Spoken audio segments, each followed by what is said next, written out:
I think there's a lot of baggage with inside sales. I mean, honestly, what inside of what, I would actually ask at this point. I mean, a box, a building? I don't even know what we're inside.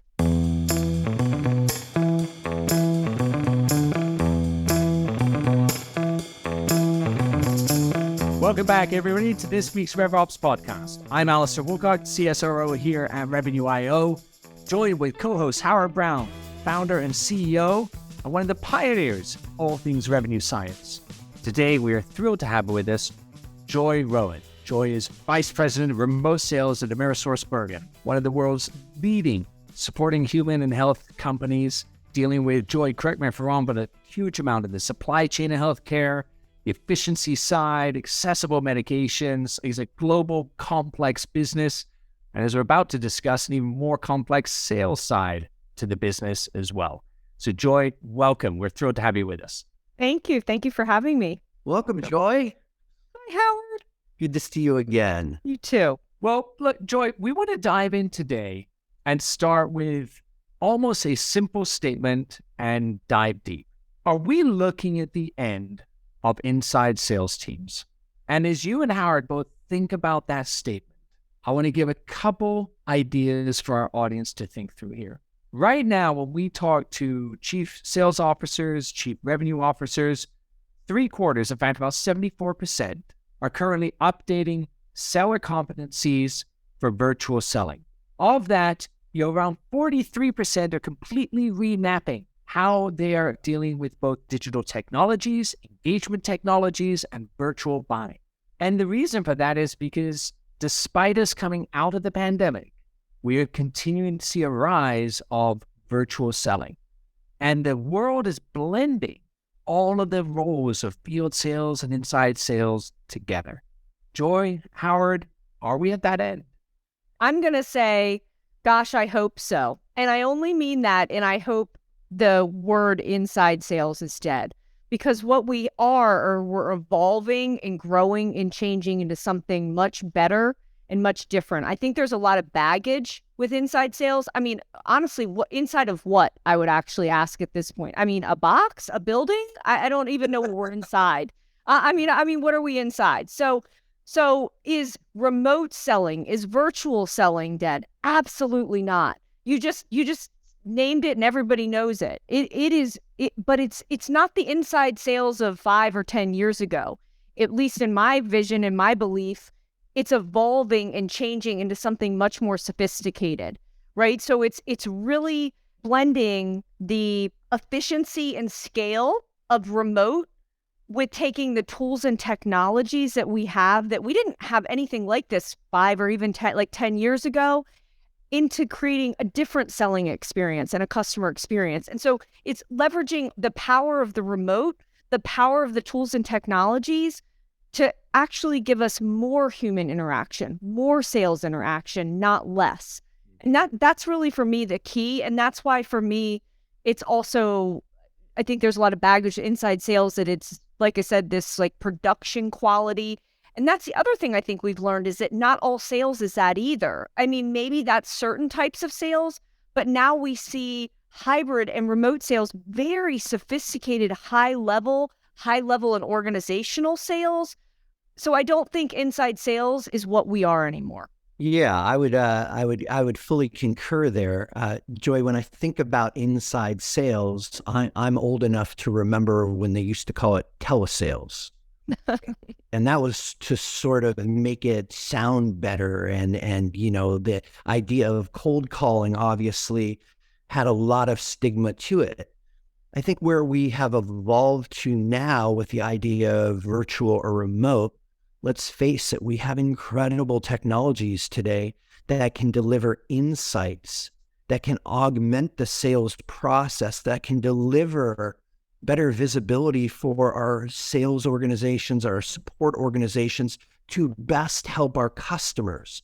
So it's utilizing all of that data, all of that goodness that we know about our customers and our prospects to allow us as salespeople to better serve them, to better help them. And in the past, field, while it's not gone, and we build relationships when we visit one another, we spend time with one another, but it's really hard to scale that. I can only visit so many customers in a given day.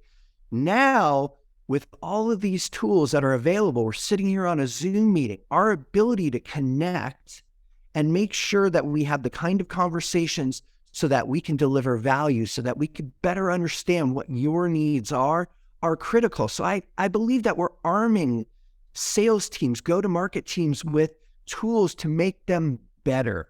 And so I'm not a huge fan of the inside sales jargon, whatever. The idea is, what are we doing to make our salespeople better, making them more contextual, making them more helpful to any buyer, to any customer? And that's really key for me.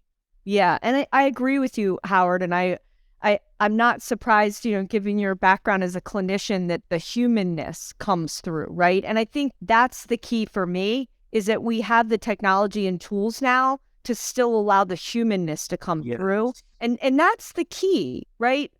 We're not trying to, at least in my vision or version of remote sales, it's enabling rather than disabling our teams to have more of those human interactions. Because the conversation AI, it should be helping in other ways, but nothing replaces that human interaction, the ability. And that's why we, pay our salespeople, and why we look for people who can, like you say, contextualize, who can pivot, who can understand a nuance or connect dots that sometimes our AI and other tools can, and sometimes they can't. And so, like I said, I think for me, it's the ability to free up the seller's time to be even more human, right? And to have that human engagement. Because I fully believe, whether it's in person or remote or both, some version of both, that's ultimately what can drive it. It drives better customer experience. It drives better business results. It also drives the seller experience. That's right. I think we've also learned that being remote also enables you to find different and diversified talent and experience by not being so geographically specific. So to your point, yes, we can also leverage the scale of not having to travel everywhere, which is also quite a bit more sustainable in a couple different ways. As well as, I know for us, one of the things that's been the biggest pleasure for me is the different people we've been able to bring onto the team that we never would have been able to bring on 3 years ago, when it was mandatory to sit in an office on the sales floor in, suburban Philadelphia. So that's actually been one of the things that, I think we talk about maybe less, but has been one of the pleasures of the evolution for me. I think that's such a great point, Joy, in terms of we're expanding the scope and accessibility of what is, arguably one of the highest paying professions in the world, sales in general, but also it is life-changing for many people if they have access to the job, right? And once they can get the experience there. And I hope we continue to see more of that and we don't revert back on it, because it's a tremendous thing when people get that vision behind them. But with that said, as I listen to what you're saying there and what Howard's saying, I agree with, but I'm going to go back to reminisce on some of my Gartner days and stuff like that. A lot of people wouldn't philosophically disagree, but sales is getting harder than it's ever been before. And you have, I think there's general acceptance. Well, for a junior rep, sure, we'll support them, we'll help them, but they're largely focusing on emailing and video meetings, right? They aren't hitting the human components of this. And then you have at the other end of the spectrum, the senior AEs going, I could not use technology. My goodness, that would be a terrible thing. My secrets are my secrets. My process is my way. Heaven forbid somebody record or provide an insight or action something in a way that would support me through emotion, right? And even most people go, do senior reps actually need this stuff? Like, did the field-based sellers, do they need support when virtually selling? So it is getting more complex. We're seeing both ends of the spectrum converge. How do we shift people culturally to accept and use the things that are going to help them? Well, I think COVID did more of that job than any of the rest of us ever could, with a transformation or cultural change or change management or whatever we want to do. And by the way, I don't think it was just our sellers. It was also our customers. So I think about this in terms of even personally or for some of our customers. So a lot of our customers are amazing resources in their community. They're independent retail pharmacists. So imagine the role that they played in COVID. But, obviously our field sales teams couldn't go there. Our remote sales teams are calling in. But if you would have asked any of us, 3 years ago, like they're never going to take a video call. And, and some of them, aren't as tech savvy, maybe, they're amazing clinicians and business people, but maybe this wouldn't have been their comfort zone. But then I think about even like my parents who wouldn't have either, but because in COVID, their choice was to see their grandchildren via Zoom or not see them at all. You better believe they got comfortable with the Zoom, right? And so I actually think in terms of shifting the culture, that was the biggest game we're ever going to get in shifting. And we've had really positive feedback from our senior sellers, our field sales sellers who have said, it's really made me rethink, do I need to get on that airplane? And sometimes the answer is, yeah, I need to get on that airplane. That is a customer or prospect, that I'm making that choice. But I think people are thinking of it twice, where perhaps we wouldn't have thought twice. There's a lot of us sales folks, I did field sales for a long time, that wouldn't have thought twice before jumping in the car, jumping on that airplane. And so now I think really, Alistair, the question is, how do we keep the momentum going? Yeah. How do we keep the momentum? That's what I think about a lot. How do we keep the momentum going? And I would say that, and this is maybe my most recent experience trying to transform and modernize remote sales within my world. And what a lot of it has come down to is that we've got the tools and technologies. We even have people that are more open than they've ever been. Now, perhaps we also need to think about the hiring of our future, but that's probably a separate conversation. But we have people as comfortable as they're ever going to be. So from my perspective, one of the key things to keep the momentum going is the seller's user experience. That's right. So here's the thing, if you give them these tools and technologies and they're difficult to use, they don't see value in them, it's like clunky integration. It doesn't really work between systems. It doesn't really integrate into their flow of work. Again, maybe we need to ask them to do some things differently in their flow of work, but it doesn't integrate at all into their flow of work. They, as a user, weren't considered in kind of, as you look at workflow and design, you lose them. Mm-hmm. So it's imperative from my perspective to keep the momentum going. You really have to think about the user, the sales user, whether that person is remote, whether that person is hybrid, whether that person is field sales, and say, how do I design their sales user experience in a way that they get value out of it and that it works in their flow? So that would be my answer of if we want to keep this momentum going, I think that's going to be a critical success factor. Joy, one thing I really appreciate about you is you're so consistent. When we spoke last time, you spoke about your customers and these, in some cases, mom and pop pharmacies and your respect for them and what they do and how much they matter to the community. Very, very people-centric, very focused, a lot of respect. I love that. But also, even today, you talked about my humanistic view of things, but what you're talking about, again, is people that you work with, making sure that they have the best experience with their tools, making sure that they're growing. We miss that a lot of times as sales organizations. We're so focused on, we have to hit the number, we have to do whatever we have to do. Your focus around both your own team as well as your customers is what I think we all need. It's that customer focus. It's that human centeredness. And what I appreciate so much is if we keep that at the forefront of all we do, it's delivering value, it's improving people. That is so important because look, whether the economy is good or bad, we still have to serve people, right? You have a very important job to do at your organization, which delivers just about, I think, more medicine to the world than just about any other company in the world. When you think about that, for that entire supply chain, all of that needs to work. And what are you focused on? You're focused on making sure your employees and your customers have great experience.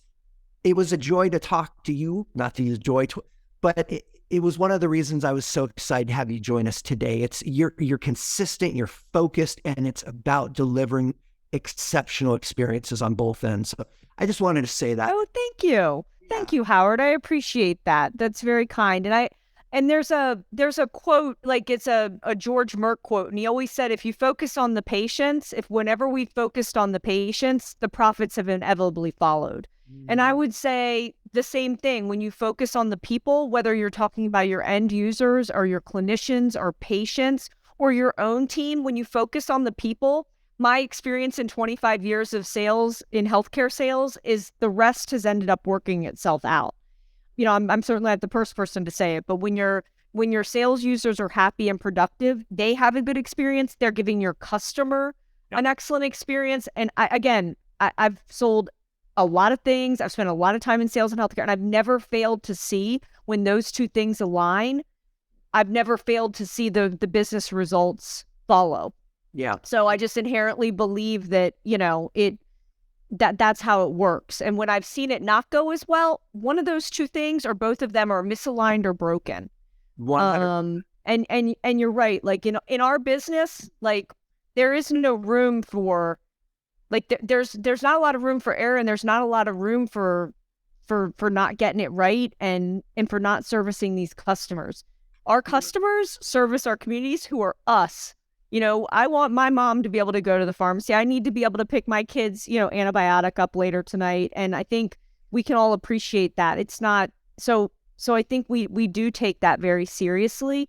But I think it's a win-win. You can take care of all the people. And when all the people are taken care of, the business takes care of itself. That's right. And you hear so many people talk about customer support and customer success. And, you know, what we have to think about, what you're really underlining here, is that if you have miserable employees because they don't have the information that they need to be helpful, they don't have the sales information, they don't have the customer information, and they get a customer on the phone who's aggravated because they're not getting what they need, that's not a great experience for your employees. It's awful. And imagine having that happen over and over and over again. And you don't have to imagine it. You could talk to most sales reps. You could talk to most support reps. They're not given the tools to be ready, available, and in the moment. And so they're having frustrated people all day long, upset with them. How are they supposed to then go deliver a great customer experience? How do you ask them to do that? Yeah, and if you're hiring people that care, that should upset them.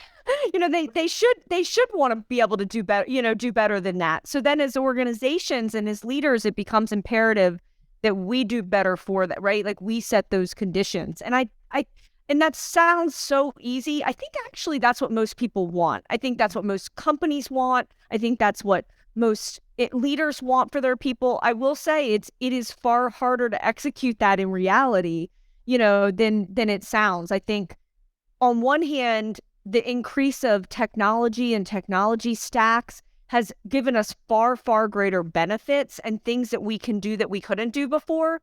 But it's also created a complexity that we have not all been able to like wrangle.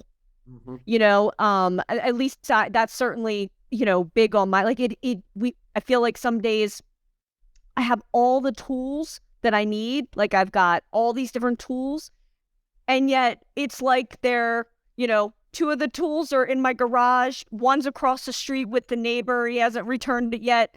You know, two are in the basement. One's, you know, and one's in the toolbox. Like it's, you know what I mean? And I need them all in the box, you know, so I think it's easier said than done. So it's this pro con. This technology has given us advances we never would have had. But then the like real tough part is, but how do I like knit it together in a way that, again, goes back to this enabling rather than disabling? How do I pick the right ones for the right function when multiple ones can do different things? So again, it goes back to this kind of user experience or workflow that works for that user. And I suspect other people have this too, but I have like 6 different types of remote sellers. Like it's not like a monolith, like it's a seller or it's a remote seller. Their roles are different, and so their needs are different. And so how do I create this consistency, especially because organizationally we need consistency. We need to be using similar tools. our business is complex. We can have a customer that's doing business with 4 or 5 different places within AmerisourceBergen. And so how do we create, we need to be on the same tools. We need to have this kind of consistency, and yet at the same time, the ability to customize for the role. So again, easier said than done, I would say, but that's the kind of stuff that's on my mind. How do we wrangle it and use the best of it without letting the parts of it that trip us up, interoperability, like really kind of nerdy, boring things like, does that field connect to that field? Like, it's funny, that stuff can really, like one small piece like that can literally be like a wall. That's how complex the technology piece is in my experience. And I think we're living in an age now, Joy and Howard, where the average amount of tools that a rep is using when selling. So we're not including the back end, we're not including all the enablement, we're not including all the coaching, we're not including all the workflow. Just as they're selling, is now sitting about 5.8 to 6.5 at any given time. All right. Now, some people are like, I thought it was closer to 20. Sure, if you look at 20, 30 across the full stack, yes. But in terms of they're engaging, they're using that stuff. Could you imagine even in this conversation you had, call it 6 other things happening at any given time as you're trying to deliver what we're talking about, a great customer experience. And you sit in tandem with that and go, that 66% of reps right now have stated that they are increasing more logging, more data pushes, more than that than ever before. They actually are doing what we're hiring them to do, which is actually communicating and delivering an experience. And so I think your question is absolutely spot on, Joy. How do we actually rationalize the technical debt? I call it go-to-market debt, but the technical debt associated with what is now quickly becoming tool proliferation. How do we actually undo what we've done during the pandemic? Because there was a mad rush to go buy everything to help people now be effective. And now they're saying, I got a bunch of stuff and I actually is not making me effective. In fact, it's having the inverse of distracting me and causing me to enter a bunch more stuff everywhere. With that said, we're out of time for today. So what I'd love to do is cue that up for our next episode. Joy, I think we'll have you right back on that, and Howard as well. And we'll dive into actually how we address the technology stack and all its complexities. Joy, I love your customer-centric and sales-centric view of the seller experience in that. Joy, Howard, thank you so much for today. Thank you. Awesome. Howard, thanks as always. And please, everyone, remember to like and subscribe to the podcast and try our new dial-in number at 323-540-4777. That's 323-540-4777. And Howard and I will do our best to answer your questions on upcoming episodes. Thanks so much.